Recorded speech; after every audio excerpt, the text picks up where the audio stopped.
You already know what to keep away from your watermelon, but do you know what to invite in? 6 herbs, planted in a sacred circle around your vines, will make your watermelon measurably sweeter. I'm talking real science, tested chemistry, and I'll show you exactly how.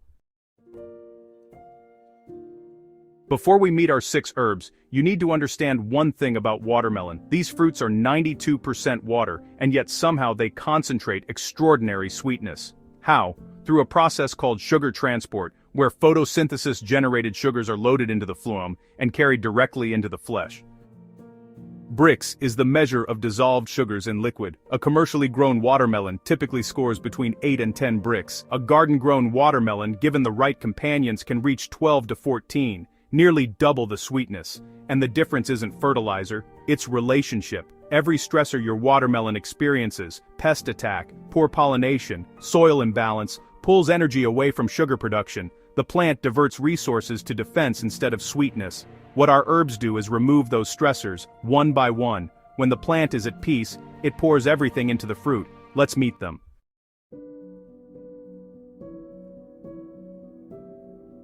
The first herb is one you almost certainly know. Basil. Ocimum basilicum. Most gardeners think of it as a cooking herb, but plant it within 2 feet of your watermelon, and something remarkable happens.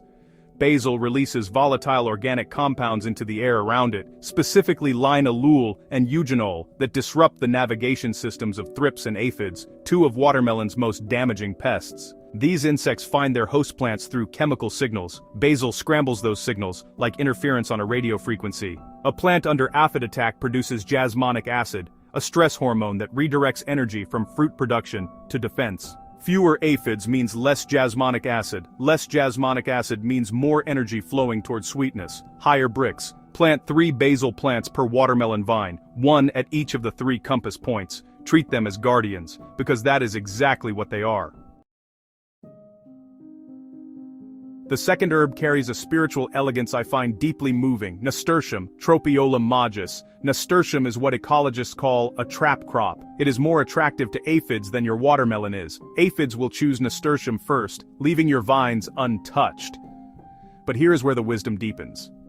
Nasturtium flowers, those golden, flame-colored blooms, are extraordinary pollinator magnets.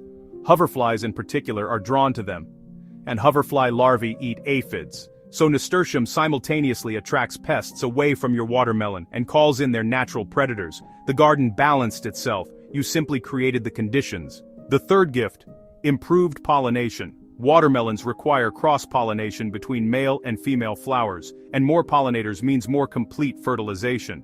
A fully fertilized watermelon forms more seeds, and watermelon flesh produces more sugar in the tissue surrounding each seed. More seeds, counterintuitively, means sweeter flesh. Plant nasturtium in a loose ring around your watermelon's perimeter. Let it self-seed. Let it wander. Trust it.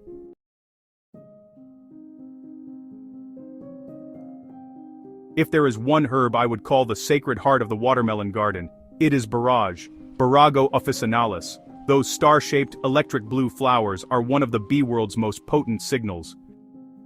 Studies of pollinator activity in mixed herb gardens show that bee visitation rates increase 3 to 5 times when borage is present. For watermelon, this is not pleasant news, it is transformational.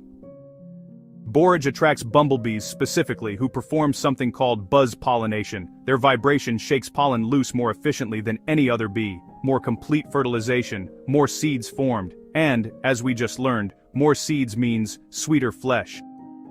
There is also a quiet joy in borage. Both leaves and flowers are edible, with a mild cucumber flavor, and they make a beautiful addition to summer drinks and salads. This herb gives to your garden and to your table. Plant 2 to 3 borage plants per watermelon vine. Let them bloom freely, the bees will find them.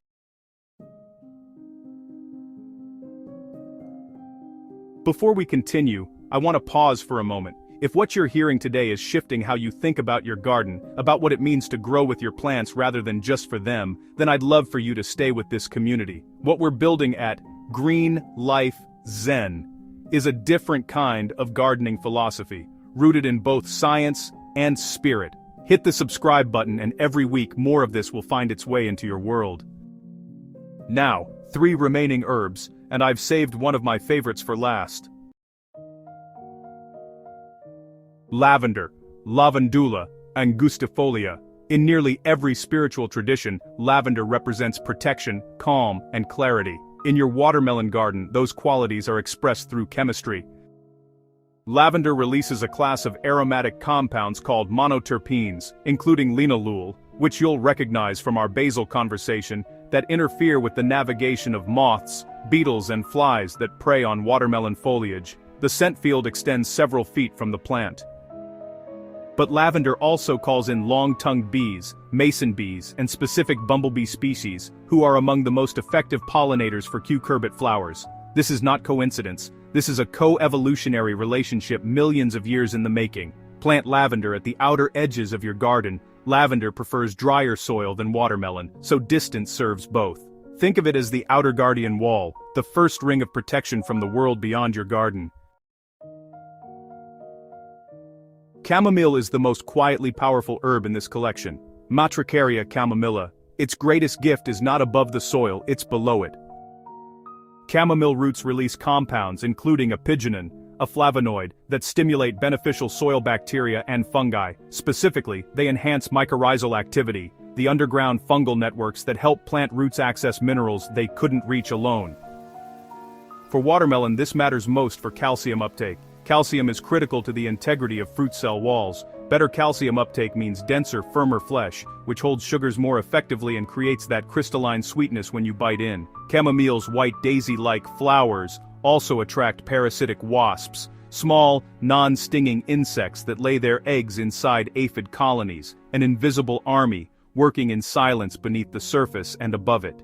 Plant chamomile in clusters throughout your watermelon patch. Let some go to seed. It will self-sow and return each year, deepening its relationship with your soil.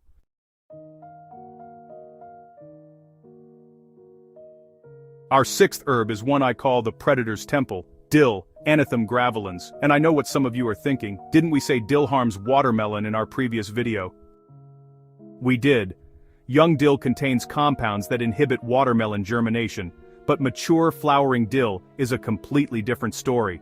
Once dill reaches its flowering stage, those broad, golden umbel clusters, it becomes one of the garden's most powerful beneficial insect habitats. The flat, open flower structure is specifically accessible to parasitic wasps of the Braconidae family. These wasps parasitize the caterpillars and aphid colonies that would otherwise attack your vines. They are effectively the garden's enforcement mechanism.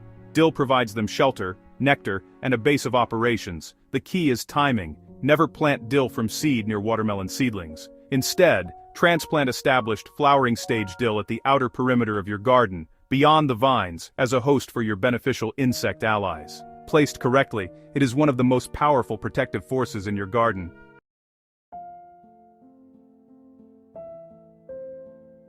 Now, let's bring this together into what I call the sacred circle. At the center, your watermelon vine, first ring 12 to 18 inches out, basil and chamomile, your soil and root guardians, working closest to the vine.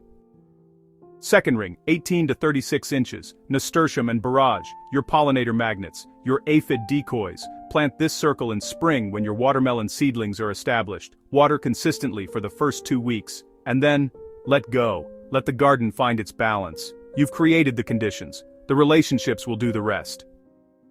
This is not just gardening, this is co-creation, you and the living world, working together.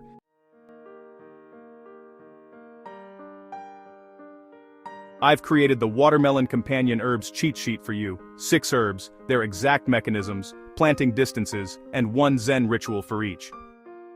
It's linked in the description below. Free. Always. Download it, print it, take it into your garden, let it become part of your growing season ritual. If this video shifted something for you, if you'll never look at your herb garden the same way again, share it with a fellow gardener. They deserve to know this too. And when your watermelon scores that extraordinary Brix number this summer, come back and tell me. I genuinely want to hear. I'll see you in the next video. Take care of your garden, and let it take care of you.